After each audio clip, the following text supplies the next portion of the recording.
we present a new idea of low-cost robotics from IGUS. The idea is based on motion plastics. Motion plastics because we have strain wave gears inside made of plastic. We have plastic bearings, of course, lubrication-free and lightweight.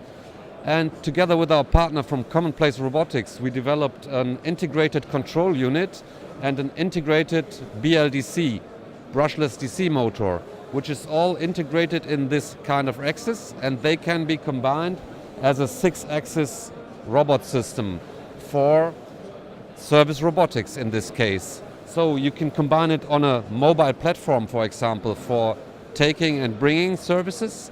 And this would be the new concept we call Rebel. And this is new because it's very, very lightweight for a 6-axis robot made of plastic. And it's also supposed to be very, very low-cost solution. We show it here as a prototype for the first time.